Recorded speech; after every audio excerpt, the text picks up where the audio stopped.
Shark reminding you, help control the pet population. Have your pets spayed or neutered. Good night, everybody! I'm kind of tired. I'm glad that there's no update so far that I know of. Don't really like recording on Saturdays, but can't be helped. I gotta do some fridge stuck editing this afternoon, so I want to at least get a couple chapters in today. Let's go. Be John again. It seems as if you're attempting to be John again, with the expectation that we might spend a little more quality time with him in his cubicle of misery and self-loathing. You guessed we might really start to unpack his depression issues, get to the bottom of all that. Well, nice try. John can't be here right now because he's stuck somewhere in the harrowing nexus between canon, post-canon, non-canon, outside canon, and fanon. He's outside the fanon, too? He also can't be here right now because for the time being we're done wasting our breath on such a sad loser. It's well overdue for the true hero of this tale to take center stage. Be Vriska! Yes! This is gonna be good. Though maybe not, if I know how this is going. She's going for the treasure chest, right? Oh no, we already got it. Okay. Be Vriska. Lord English stands before you in all his time-eating, universe-ending glory. You rode in here like a total awesome person, and now you're proceeding over a whole host of ghosts ready to throw themselves once more into the maw of this final battle. You know that this isn't your battle to win, but you're definitely the sign of the tide turning. Hell, you are the tide.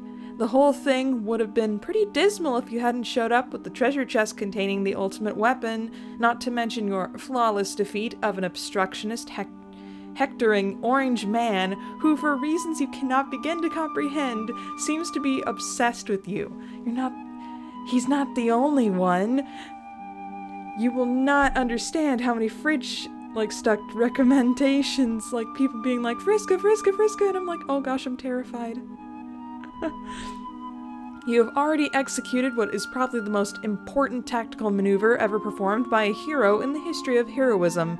You deployed the white house-shaped juju from the red chest. It grew to an enormous size, slammed down on whatever was passing for the floor in this esoteric battle environment, and a door materialized on its surface. You now stand off to the side, looking especially pleased with yourself, waiting for the legendary weapon to unload itself towards the hulking tyrant. You now got two sons of guns at your side. Your main girl, Mina, who you stole from an embarrassing past version of yourself that you owned so hard that she's probably still crying. And Tavros. Not just any random ghost copy of Tavros, which there appear to be thousands. Your Tavros, specifically, who's been pathetically trailing after you like a lost bark beast since you showed up. You'd be hard-pressed to describe what's happening right now. If they sent a poet, maybe he'd do a better job of it. But they sent someone who's actually useful instead. So you'll give it a shot. It looks to you like the complete obliteration of space and time, the end of all things, the disintegration of literally thousands of ghosts. And no doubt your admirers out there would love it if you described it all in painstaking detail, but you're not an executionist. You just call it like you see it, and what you're seeing right now is pretty awesome. Observe, Lord English. Kind of an overworked character design, you think to yourself. If someone showed you a drawing like this on their flarp sheet, you'd probably be obligated to immediately kick their butt. There's a lot going on. From this... I can't. From his vein-popping muscles to his 8-ball eyes to his pirate leg and his ostentatiously bright gold pimp cane. Years ago, you brutally criticized Terezi for adding a dragon-headed staff to her Red Glare cosplay. The argument that ensued was so bad she didn't talk to you for an entire week. Now that you're seeing this, well, you wouldn't apologize to her, obviously, but in retrospect, maybe her accessorizing wasn't so bad. At least she stood out. At least she understood the basics of having a simplified silhouette.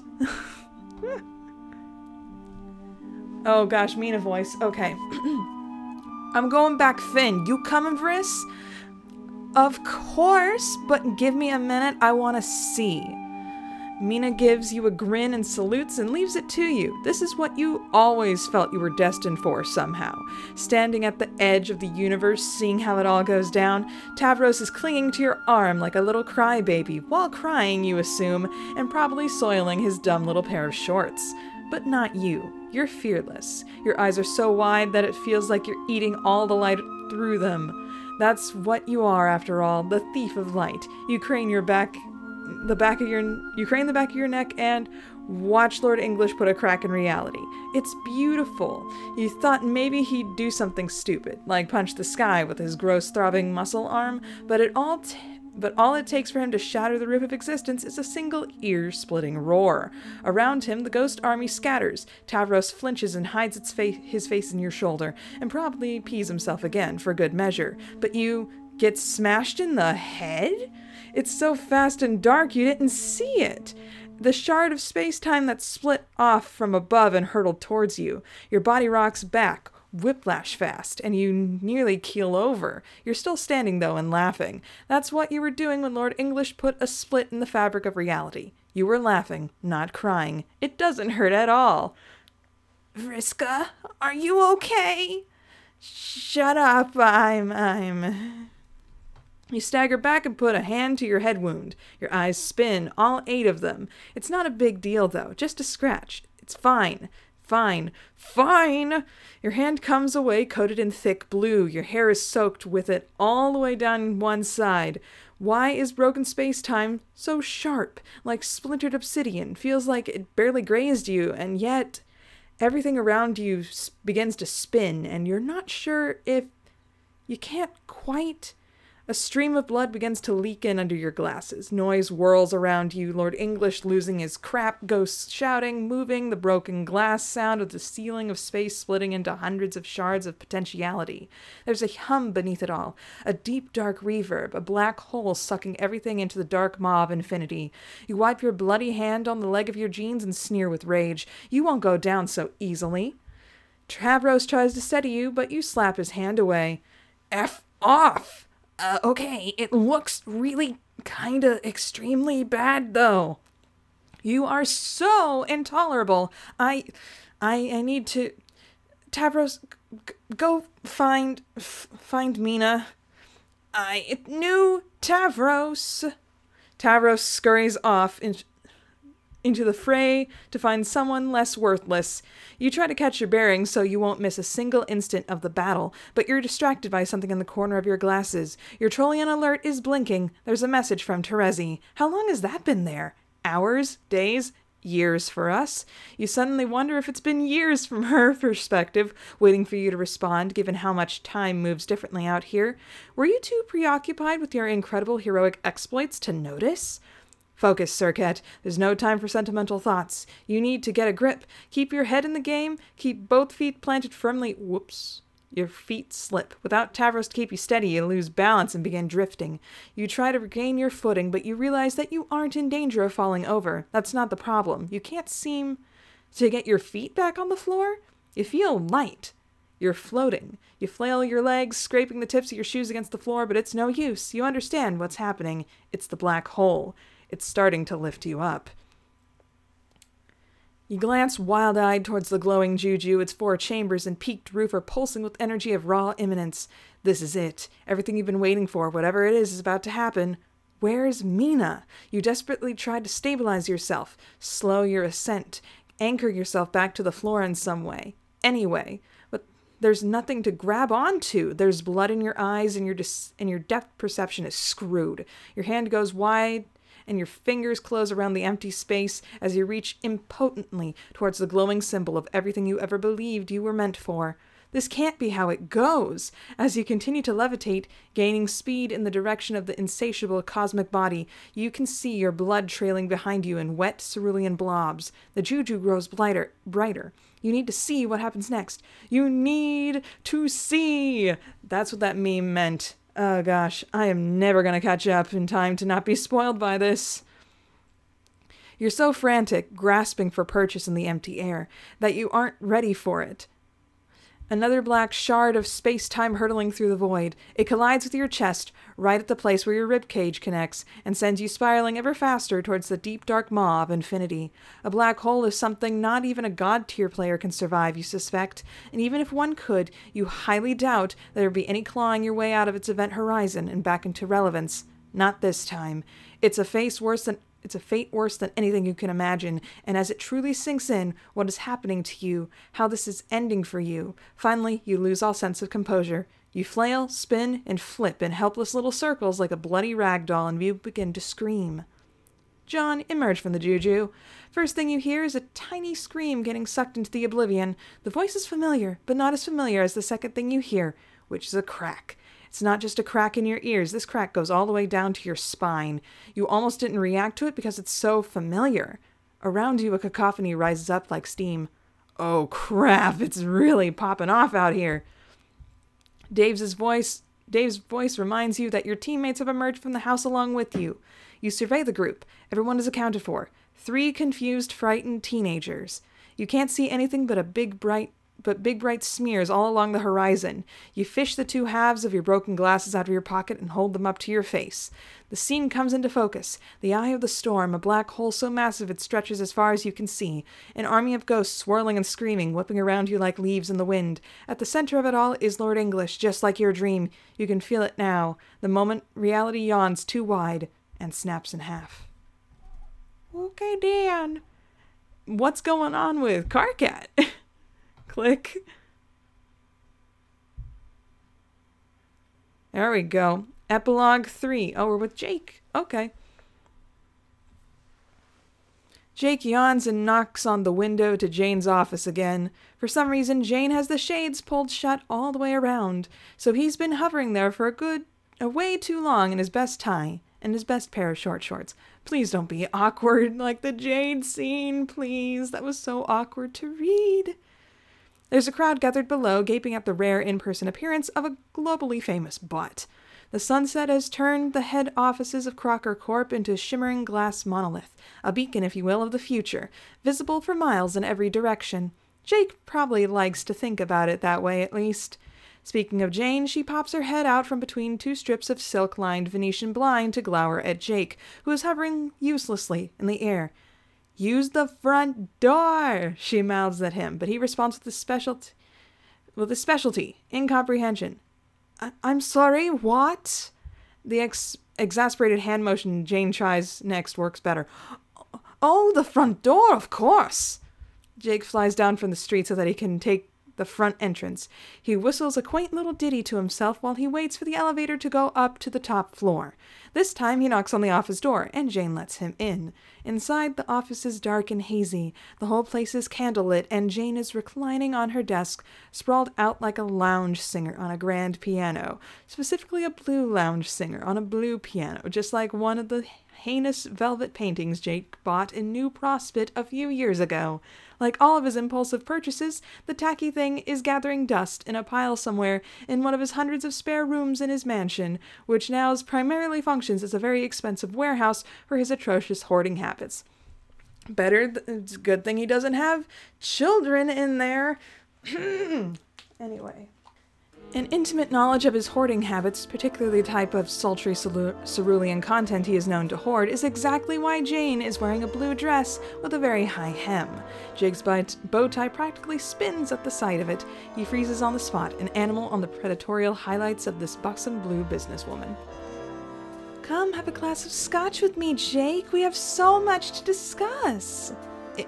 Indeed. He crosses the office and shakily accepts the offered glass of ludicrously expensive fermented barley grain. He raises it to his nose and pretends to sample the scent. Jane, I must say that is a very striking ensemble. Oh, you like it? Why don't you come take a closer look? She's really bad at this, she thinks. This being seduction, she's so bad at it, in fact, that Jake immediately recognizes her ruse for what it is. Laughing nervously, he sucks the whole glass of scotch into his mouth in one go, ice cubes and all, and then, because he can't actually stand the taste of scotch, immediately spits it back out, ice cubes and all, spraying Jane's brand new, sexy dress with quite an ungentlemanly fountain of boozy spittle. Jane is lashed both by the scotch in her face and how quickly her plan has fallen apart. Jake! Pajabbers! Oh no, all over my new dress. Jane, I'm so sorry. Here, let me help you clean that the giggle water off your kettle drums. What the heck? I cannot handle more chapters like this. I can't. It's too weird. Oh no, you've done it enough. Goodness, we've only been here 2 minutes and already. Why did I ever think... Jane, please, I insist. She tries to push him away, but Jake considers himself to be a gentleman. He helps her to the floor, shrugs off his dress coat so that he can use it to wipe her down. She's staring at the ceiling like she hopes it will split open and suck her into a supermassive black hole so she doesn't have to deal with anything that is going on right now. Some of Jake's scotchy slobber is on her glasses, which is not the place she was planning on it. Kill me now. Is this why you wanted to see me? To show off this proper bit of frock? Oh no, of course not. I just wanted to talk about the economy. By Jove, the economy. Jane, my dear friend, please tell me all about the economy. Jake doesn't care about the economy, but he's an ardent supporter of changing the subject. It's doing quite well right now, actually. I should hope so. That it might not continue to do so in the future, which you can guess is of great concern to me, especially being that I am a pioneering entrepreneur. Well, frig, that's awful, and you should do everything in your power to adequately explain to me this conundrum which I admit I'm not up to standards on. You? Jake laughs quite sincerely as he ruffles his jacket through her hair. Oh, Jake, you really have no idea what's going on, do you? Wait, is this some election muck-up? Because Jane puts a finger to Jake's lip and shushes him. It's a very smooth move, a total recovery. He shushes and she directs him to one of the couches that line her office. They stumble there, his jacket and hand still wrapped around her shoulders. I'm sure you had heard an earful about the election already. I apologize. You must understand that my mind is quite occupied by it right now, but I've been doing an awful lot of thinking as of late. I see. About what? About everything, I suppose. About my life. About all of our lives and the trajectory they've taken since we helped to create this new universe. I must admit that it's a lot to grasp, and I'm not certain we've all taken the time to truly contemplate our place in it. This is really not the kind of conversation you'd initiate if you were looking to extract a sexual deal out of someone. It is, however, the kind of conversation that you might have with a childhood friend who has become somewhat emotionally estranged from you, both so busy with their exciting careers and misuse of their godhood. Who are they now? The same Jake and Jane who passed like particularly dysfunctional ships in the night a decade ago? Or is Jane wiser and Jake kinder? Are they better versions of themselves? Well, if you take anything into context from what the comments are saying, no. Okay. Jane absolutely rubs the narrow strap of her dress between her two fingers, vainly attempting to sort out her jumbled thoughts. That's an earful, Jane. I know, it's a headful, too. I can't help but worry. Haven't we really just been drifting these last 7 years? Drifting, both in the sense of failing to fulfill our personal potentials, and in the sense of, well, drifting apart? Jane pulls a leg up beneath her, which slides her bare knee between Jake's. The couch dips a bit under their weight. I must admit, I never thought of it that way. I know. It's just that we're both so busy all the time. The years go by so fast, and I miss you. Jane blinks, his eyes wet and glossy beneath his spectacles. Well, I suppose that I missed you too, Jane. Oh gosh, is Jake gonna hit PTSD? No, wait. Was this before or after Arania like freaking seduced him? I don't know anymore. Okay. The moment goes from calculated to genuine in an instant. Jake drops his coat and glides his hands down her bare arms so that he can hold her? Yeah, that's definitely what he's doing, holding her, and not too gently either. Jane is quite pretty, with the candlelight glittering across her spectacles, her hair damp, her front teeth poking out from beneath her lip. She's so pretty that Jake can't stop himself from sliding a hand to her neck and using his thumb to tip her face back so that they're staring right at each other in the low light, close enough that Jane can probably smell his disgusting Scotch breath. She definitely does smell it, because her cute nose scrunches up and she laughs again. Very small, private noise, a noise just for him. So he kisses her. Oh, ha, ha, ha. Every JaneJake shipper is like, we wanted this, but not like this. Not like this. So he kisses her. Very well if he does think so himself. Dirk has given him a lot of uninvited but incisive criticism on his kissing over the years, so Jake wouldn't be surprised if he was considered the best kisser on the entire planet at this point. Jane breathes in, shocked for a moment, even more shocked when Jake hooks a hand around her waist and pushes her down. She makes a startled noise into his mouth, and she throws her arm around his neck. It should be awkward, taboo at this point, considering the history between them, but it all happens so easily. Oh gosh. I cannot. There's nothing awkward about this moment, Jake thinks. Two old friends, hot as the blazes, giving in to passion. Who would accuse them of impropriety? Impropriety. I can't read it. I can't. This is so awkward. I can't. Nobody worth their salt in his book. It all makes perfect sense. The inevitable consummation of a whirlwind romance fit for the big screen. Really, the only surprise is how long it took to happen. Jane is a beautiful lady, that's for sure. She always has been, but she's only grown more ravishing and as she's come into full blossom of her womanhood. Smooth, silky skin, thick dark lashes, full feminine lips, not to mention curves like the Dickens. It's all certainly conductive to activities of close phonological proximity to the soft phrase. Oh, to the phrase I can't read. I'm so uncomfortable.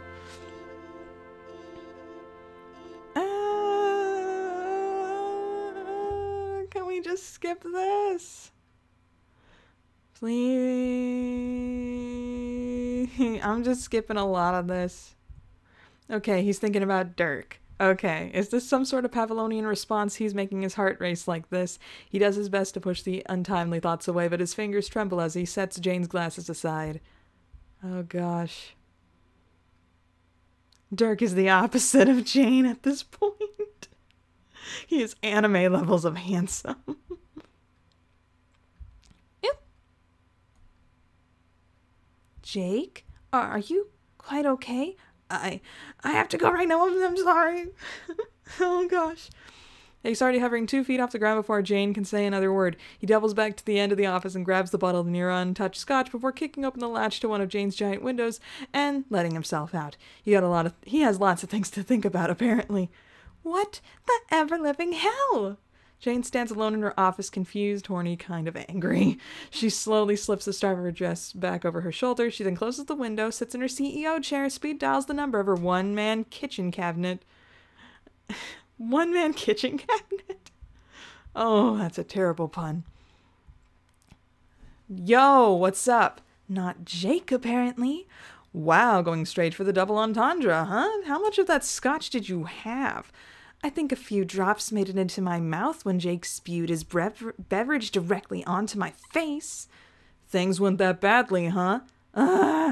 This is so embarrassing. You know, I wouldn't have approached it this way if I wasn't absolutely certain that its margin for error was virtually non-existent. I mean, it's Jake.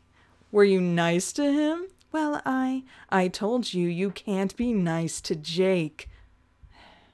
Listen, Jane, I don't really have time to jam right now. Why don't you leave Jake to me? Jane squeezes her eyes shut and very softly and quietly bumps her head against the edge of her desk. Why do I feel as if we've had this exact conversation almost word for word before? Because we have, many times. Well, what do we do now? I'm afraid I've gone and made things worse. Like I said, let me work on it. I know what I'm doing. You always say that. I haven't been wrong yet. Jane's head still planted firmly on the desk, laughs at it. There's a sardonic twist in Dirk's voice that intentionally recalls every time he's ever screwed up, but it satisfies Jane nevertheless. She knows that he won't fail her. Fine. Please call me later so that we may strategize, and also because I could use some emotional support after what just happened. I might be caught up for a while. Why's that? Can't explain right now. Catch you up on the flip side, Jane. Wait! Dirk doesn't wait. There's a shadow cast on his doorway that's much more important than the election. Rose is braced against the doorframe, one hand on her purse, the other on her waist. She has her head tipped just so, her pale hair falling across her face at an angle that bisects her perfectly neutral expression. Dirk sets down his phone and acknowledges her with a nod. Well, go on. Gonna talk about some stuff, and I'm sorry that I skipped a lot. I was getting uncomfortable, even though nothing terrible happened. Okay.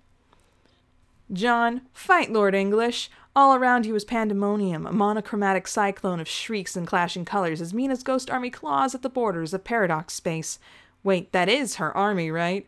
It seems like it's been so long since you thought about any of this. But you're pretty sure that this is the army you, Mina, Vriska, and the other circuit were trying to raise. So it's true then, the Juju has finally unloaded you, exactly where you needed to be. Every screaming body pitches down and goes white the closer it gets to the black hole above you. The below, front, and center is Lord English himself. The big deal version, pimped out, hulked out, throwing a huge universe-ending tantrum. Unlike his younger form, his eyes aren't flickering wildly. They're locked in place, an 8-ball in each socket. You briefly wonder what that means, but your curiosity is interrupted by a massive outburst of technicolor dragon breath coming from his mouth. The laser show tears way through a squadron of ghosts led by... Is that Tavros? Well, a lot of people are already like, 8-ball, yeah, to the black hole, because... Pool. Anyway, you gotta put the English on it. Anyway, seems like an awful choice to lead an army, but what do you know? Wasn't Vriska supposed to be leading the charge? Where is she, anyway? Listen, you don't have time to dwell on Vriska. She's probably somewhere around there, biding her time, waiting to execute her masterstroke and finish English off at the right moment. Like the cunning girl she is. Clever girl. No, you can't think about that now. You're becoming enraptured by the sounds surrounding you. Not a sound, a sensation, a subharmonic symphony that you can only hear in your bones. This is the end. This is at the end of the paradox space. The thing you saw in your anime dreams. A hard lump of air travels down your throat, but you don't hesitate. Behind you, the Juju disappears, sucked out of reality with a pop. You move your arms in a dumb little motion, sort of like jazz hands, and summon up a wisp of wind to keep your cracked glasses in place. You then pull one of your sickest hammers out of your strife deck. Your teen friends follow suit. You cast a glance back over your shoulder at them. They all look pretty cool. Rose knitting light around her with the quills of Echidna. Dave with his sword, Califulch. I can't pronounce it right. Califulch. I know people have, tried to explain to me how it's pronounced. I can't remember how it's pronounced at this moment. I'm sorry. At the ready, trailing time distortions behind him that look, if you don't squint, a lot like JPEG artifacts. Jade's got her favorite gun cocked and ready with her ears perked up. Let's do this! Don't get overconfident. We have to do it exactly like we discussed. First, but Rose doesn't go to finish what she's saying. Lord English's mouth roars open and a wave of energy blasts through your group. Rose is the only one caught in it. She dissolves in slow motion. You can see the outline of her body in shadow. One arm thrown up over her eyes, shoulders pulled up defensively, cape billowing out behind her. She leaves an after-image of shimmering light in her wake and then dissipates, drifting apart like a handful of salt tossed out to sea. You can almost hear the cosmic clock counting down, tick-tock, and a chime to accompany her fate. Heroic. Rose, no! Jade doesn't wait to fire. Space splinters open around her so loudly it drowns out the fire from her rifle. Lord English raises one of his giant hands to deflect her anomaly-powered bullets, giving Dave an opportunity to attack. Dave raises his legendary blade and aims for the impressively beefy torso. It should be a sure hit, like slashing the side of an unusually broad green barn, but he whiffs it completely. It's a wonder how such a big man can move so fast. Jade inspects her rifle and tosses it aside. What is she doing? With all the powers of a witch of space at her command, combined with the infinite abilities of a first guardian, she's still messing around with basic firearms? She makes two tight fists and strikes a pose befitting of a warrior about to power the heck up. All I can see is JoJo. She focuses and strains. A doggy snarl rips its way through her clenched teeth. A hazy aura envelops her as space buckles and lenses about her form, and then nothing. No crackle of electricity, no licks of chartreuse flame. She searches within, realizes her power source is completely unavailable to her. She then looks up and it dawns on her. The thing in the sky, the hungry black orb gobbling everything in sight, that's where the green sun used to be. It's been swallowed completely by a black hole. The realization is horrifying. She feels suddenly, absolutely helpless. Jade opens her mouth to scream for help, but she's cut off. A razor-sharp fragment of reality slams into her back. It skewers her, exiting right through the center of space symbol on her hoodie. She chokes and goes limp, encircled by a halo of her own blood. Get in there! You're barely a minute into the battle and both your tactician and your most powerful player are down. You summon a windstorm to momentarily keep Lord English preoccupied and try to grab your sister's wrist. Instead, you catch her by the hem of her skirt. Lord English struggles to emerge from the wind prison you whipped up. You can see one of his arms flailing just outside the circumference of your storm. Tavros has pulled himself to his feet and, recognizing English's temporary state of vulnerability, directs the ghost on his side to attack. No one is paying attention to him. Jade is floating away from you. You're having a hard time maintaining your whirlwind, your glasses, your hammer, and your grip on her. Lord English's head has emerged from the apex of your storm. He looks directly at you, and his mighty jaw creaks open slowly, well beyond the reasonable capacity of any mortal mandible hinge. You stare directly down the dark barrel of his throat, which readies another terrible laser shot. There's not much time to react. Make the decision. You let Jade go. She floats in a literal slow motion, buoyed by the billows of her skirt. You summon a gust of wind and push her further away from the battle. You're hit by a blowback from the current. A line of her blood splashes across your face, but releasing her has created enough separation, just as you hoped. The laser breath passes between you, narrowly missing you both. You reel back like you've been punched. Your control over the storm goes haywire for a second, long enough for Lord English to free his gaudy gold peg leg from it, and more catastrophically, for you to drop your already broken glasses. You whirl around and swing your hammer to bop his horrible, deadly skull back into your storm. You can't really see what's going on, but you hear a gigantic crunch, and then another, and then another. It sounds like a cereal commercial is playing outside the periphery of your vision. I have a bad feeling about this. What the heck? You're not supposed to show the bottom? There we go. Dave! What? Is Lord English eating my hammer? Yeah, dude, he totally is. What the hell? Oh, get back here. There we go. It's a true outrage. This isn't going to work. Waging battle without your glasses. Lord English has just eaten one of your sickest hammers due to your blind folly. You take a deep breath and dive down right into the sea of ghosts. You land clumsily, palms first, and do an accidental handspring right into a bunch of alternate timeline trolls you don't recognize. Hey guys, anyone see a pair of glasses around here? Pretty important. Everybody shrugs. This gaggle of lost souls collectively personifies uselessness. It is inconceivable to you that a single one of them will survive this battle. Perhaps it's for the best. Behind you, the wind barrier tears open. Lord English explodes from his confinement and swings his peg leg through the army. Ghosts scatter like bowling pins, many flying into the cracks of space. Before the leg hits you, a troll leaps into action and blocks the blow. Her trident makes a satisfying ring off the ground off the peg and sends it skidding backwards. Whoa, that was a close one. Shell of a time for you finally to show up. Sorry, we were kind of busy. A bit of a weird question, but have you seen a pair of glasses down here? Are these what you're looking for? Tavros appears behind you and hands over your glasses, still in two pieces. You return them to your face so you can take a quick assessment of the battle. Oh boy, Lord English, now free of your wind trap, is stomping around, throwing an even bigger fit than before. The black hole above him is getting bigger. You can see the ghost on the edge of the battlefield tumbling through space towards it, distorted, screaming, and helpless. Also, Tavros is suddenly leading in an admirable charge of about 6 ghosts to attack Lord English's flesh foot. You wince, because you can see what's coming before it happens. It's a shame, because you didn't have the chance to thank him for finding your glasses. English raises his knee and stomps 3 ghosts into oblivion. The other 4, Tavros included, get vaporized in a beam. No, Tavros! The ghost army seems to be thinning out pretty badly by now. Most of the ones remaining are either fleeing or getting sucked into the hole. You whip out another hammer. A classic this time. The wrinkle... I can't say this on YouTube. The wrinkle trucker. Its boinging pair of irons are hot, hissing, and ready for action. You use the wind to propel yourself back towards the fray. Dave is slicing paper cuts into English's torso with glancing nicks from his blade, but the monster is as spry as ever, making him a difficult target. You take advantage of his distracted cavorting to whack him on the side of the skull. Your hammer connects with a satisfying crunch, and he stumbles back, but recovers and lunges towards you in a motion so quick you barely follow it. English grabs the wrinkle trucker with his mouth. You hold on tight, but he starts shaking his head rapidly the way a dog with a rabbit tries to break its neck. He chomps down hard and shatters the hammer's head, gobbling down the broken pieces. You watch incredulously as the giant dude eats yet another one of your favorite hammers. Unbelievable. He lunges for the handle in a ridiculously greedy attempt to finish off what's left of your favorite.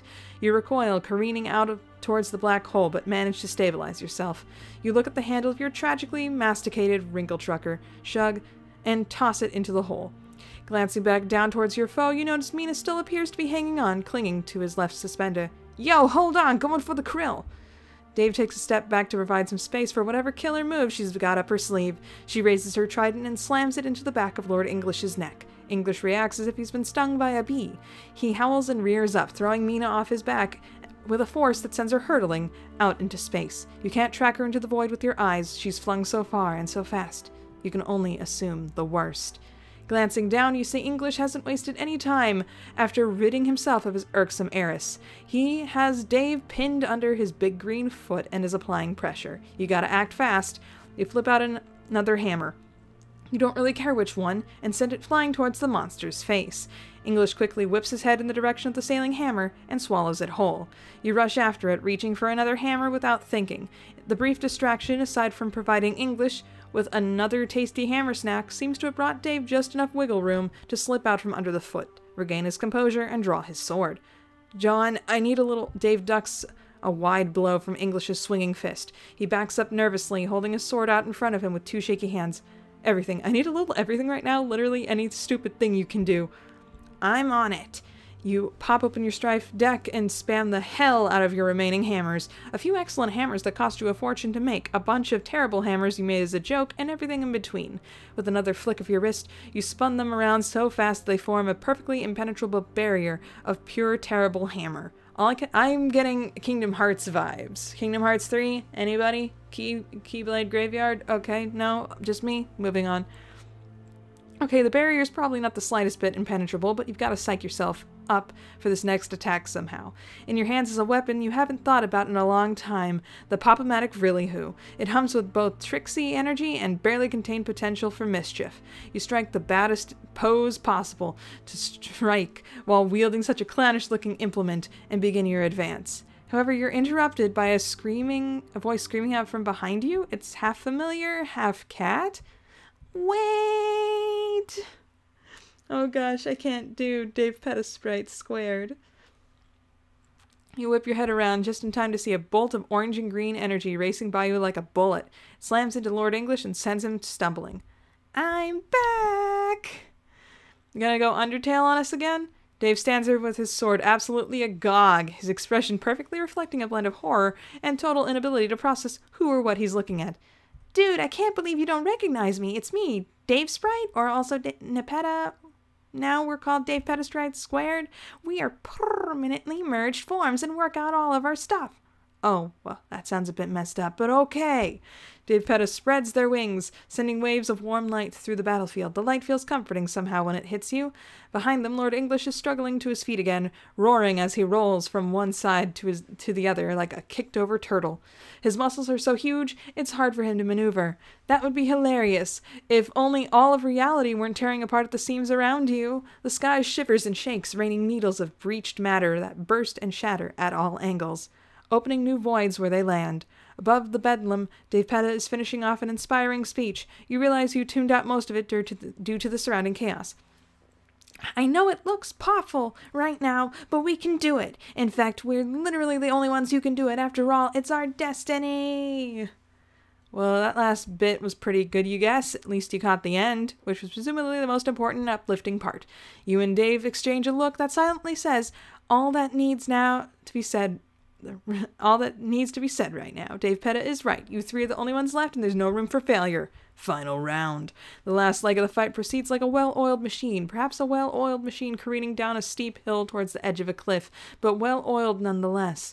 You, Dave, and Dave Petta that's what you call a team, and not just because upon examining your surroundings the three of you appear to be the last living or dead beings left in existence, but dang it, you'll take it.